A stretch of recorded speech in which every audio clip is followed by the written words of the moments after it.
Another wrap-up of vectors is to consider vectors acting like functions, where one function maps to another. And we don't think of it as functions mapping to another. We think of it as vectors mapping to another. And sometimes the vectors can map from one dimension to another dimension, like this example where we have v as xy, and then the function t of v. In other words, the x and y's used in v are used in this new function of a vector y, x plus y, x minus y. Notice that there's still only two variables, x and y. It's just they're used in different places of this function. And so this is how we look at a mapping of vectors to another vector. This particular example is kind of simple and interesting because let's say we have v is equal to 1, 3, and we want to see what t of 1, 3 is, or t of v. So t of v is saying, okay, t is y, x plus y, x minus y, and when v is 1, 3, here's my x, and here's my y. So we go y, which is 3. Wherever there's a y, we put in a 3. Wherever there's an x, we put in a 1. And so that's where t of v is going to be 3, 4, negative 2. So some simple transposing and mapping. In order, the key part of this unit here, and what's asked in a lot of the problems, is can it be a linear transformation or not? And this is kind of where we go back to that. I think it was the was it a subset that we had, or a I want to say subspace maybe, where you had to show that the combination of adding and the combination of scalar multiple worked in the transformation. So for this one, t of u plus v has to equal to the breakdown of t of u plus t of v, almost like a distributive property. And then t of k times u, you got to be able to take the k out, and it should make it work. Now this sounds really, really vague and unhelpful, but it'll make sense when you put it in the context with that subspace. So t of u plus v, if we make these two vectors u and v, u is x1, y1, v is x2, y2, and we go t of u plus v, you just put the x1 plus x2, y1 plus y2 in. Okay? Then when I use this transformation to here, then we use the y1 plus y2 here, here, and here, and we use the x1 plus x2 here. And when in doing so, we also should be able to say, okay, let's put all the ones together. Okay, so you get y1, x1 plus y1, x1 minus y1. Then let's put all the y2s together.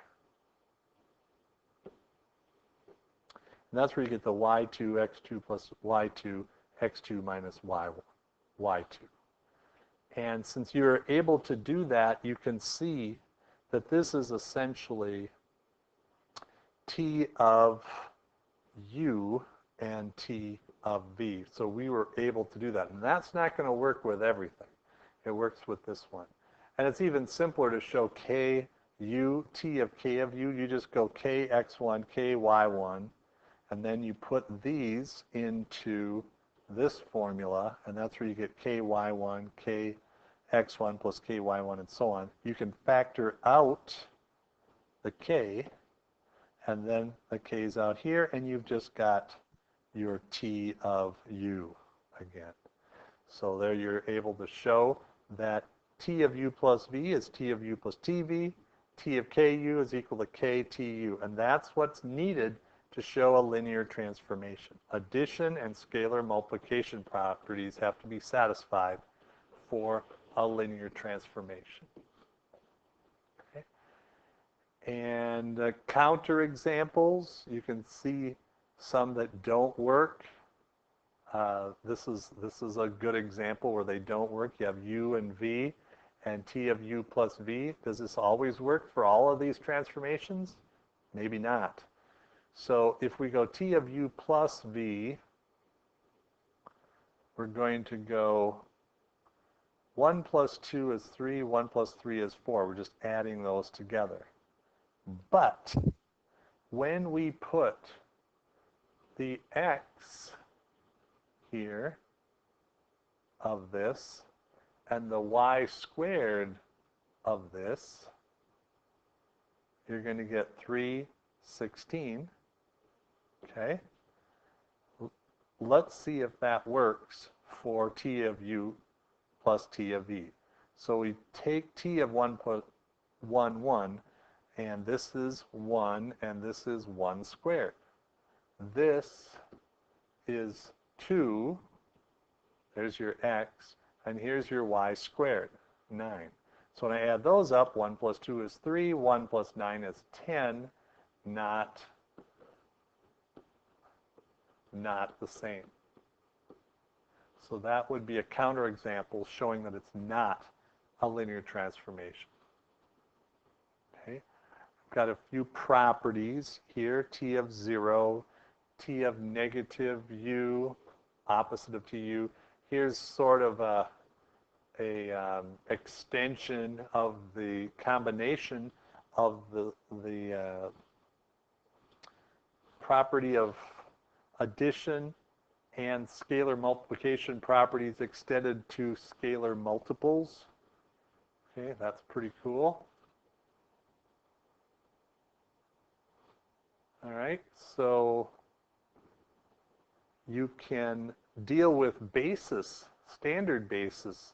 This would be like your unit vectors for R2 this way as well, and things should make sense. So for example, if we are taking this t10 and setting it equal to 1, 2, and t of 0, 1 equal to 4, 1, that's what we're starting with. These are our basis, okay? And what we're saying is, what would t of 3, 5 be? Well, t of 3, 5 is going to be t of 3 times 1, 0 plus 5 times 0, 1. And we already said that t of 1, 0, well, we could rewrite this as 3t of 1, 0 plus 5t of 0, 1. And t10 is 1, 2. And t of 0, 1 is 4, 1. So you can see how this is going to be 3 plus 9 is 12. 6 plus 5 is 11. Okay, but I can't add apparently. 5 and 4 is 20. 23, how's that? Good adding there. 23 and 6 and 5 is 11. So there's your 23 11s using the standard basis. So what you're doing is you're breaking this t of 3, 5 into this. And then since we can rewrite it here, these can be substituted from my givens at the beginning. Just a different way of looking at functions. The next thing we want to look at are kernels and ranges. And I thought they was very helpful. They did a nice job of laying out these definitions early with the picture. You're used to mapping function, a domain, to a range. And so these maps kind of help. the domain is the vectors of t in this R of n. So, yep, here we go. And then the codomain is what we're mapping all of these to. Now, the kernel, when I first saw this kernel, what are they talking about? This is just the solution set. You know, t of u equals 0. Those are the solutions, the vectors that will make that solution equal to 0. Kind of like x equals 3 is x minus 3 equals 0. That's kind of a way of thinking about matrices and their solution sets. Now, this kernel is what produces 0. The domain is what produces the range. And then the shortcut they used here for the range is W is going to be equal to T of V. W equals T of V. So we've talked about all this kernel range now. Can we put it in the context of an actual problem so you can actually find the kernels, the nullities, and the... Here's a problem that puts it all together. They took this t of xy and set it equal to this, mapped it onto this r cubed. Here's r2, here's r3. And from that, we can find a lot of the things that we've just discussed: kernel, range, nullity, and rank. I'm going to be honest with you, I'm not clear on what they mean here. I'm going to give it a guess. You might have to look a little deeper to figure out whether I'm saying this right or not. But the kernel is really easy. You put in txy is equal to 0. This is the solution set. What will xy be to produce it? Well, txy is this. Y, x plus y, x minus y equals 0. So now we use a little bit of algebra to figure this out. Y equals 0, then x plus 0 has to equal 0, or x minus 0 has to equal 0, so x is also equal to 0.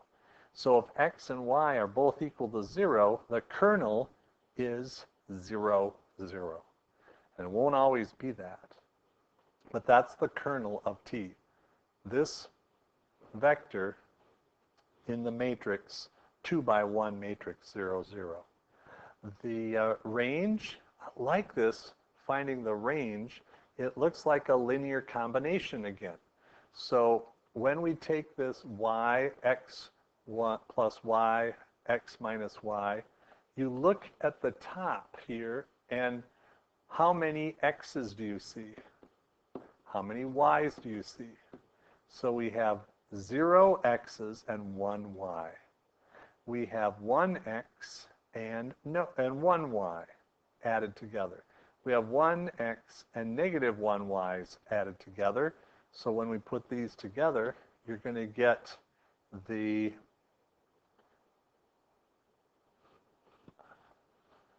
what are we calling it again? Kernel space, no, we're calling it, it's the range, and it's the sum of those vectors in a linear combination. These two form, I think, the basis again. And there's 2 of them, so that's where they get the row column rank equal to 2. Nullity equals 0, I think they get that from here. X and y are both 0. I think that's what they mean, but I'm not 100% sure. Okay, you can see another example here. You have an x cubed going to or an r cubed going to an r squared. So you have 3 going to a 2. The kernel, you go x, y, z equals 0, 0. Y, this is replaced with y over x plus z. So here, y equals 0, x plus z equals 0. So you're going to get x equal to the opposite of z, or, opposite of x is equal to z, however you want to call it. So then when we go back, z is the opposite of x. y is 0, and x is just x. If we pull out the x, now you get this basis 1, 0, negative 1, and that'll be your kernel. You don't need the x anymore, but the x is pulled out to give you 1, 0, 1. Kind of cool, not too hard. You can do this. So what you do is you transform it so that you can take this y over x plus z and solve for x, y, and z. And when you do that, you should be able to figure out that x, 1, 0, negative 1 linear combination. And then we're looking at the range. So we did this again. We had y times 1, 0, x plus z times 1. And so y, 1, 0, x plus z, 0, 1. So there's your 2 for your row rank, actually column rank. Could say row rank. But then the nullity they get is 1. I'm not sure where they get that nullity. I want to figure that out. Let you think about that. I'm going to hit these last two slides pretty quickly here. When you change to a standard matrix, all you're doing is you're breaking this down so that you can change it into a matrix. And that'll help us to analyze basis and nullity and rank, because we'll be able to do a reduced row echelon form for this matrix. So how did we make the matrix? Well, we took x and we saw the first one had 0 x's plus 1 y. The first one had 1x plus 1y, 1x minus 1y. And if you remove these two, put it into a 2-by-1 matrix, you'll get the remainder of it building your matrix A. And that is the linear transformation matrix A that we can do a bunch of stuff with. So that's what they did down here. I think you can follow that one pretty well. They talked about linear transformations with the standard matrix. That's your method 2. And then for an alternative method, they augmented a matrix. So let's say they broke this down and made that matrix A. They did the reduced row echelon form for that and got this. This is going to be an underspecified. So you have, for this one, you're going to have x4 equal to t. And then here's x3, x2, x1. So x3 is equal to negative 4t. x2 is going to be positive 5/3 t. And then x1 is 10/3 t. When you put those x1, x2, x3, x4 in a column vector or matrix, a 4-by-1 matrix, you can pull out the t, and then you'll have all of these constants for x1, for x2, and so on. x3 and x4 again is 1t. This becomes my kernel then.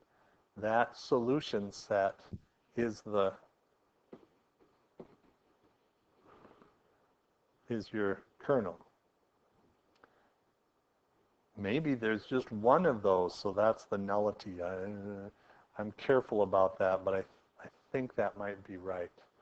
One matrix, or one vector, that's the nullity of 1. Hope that works. The alternate method is to transpose this into 1, 1, 2, 3, etc.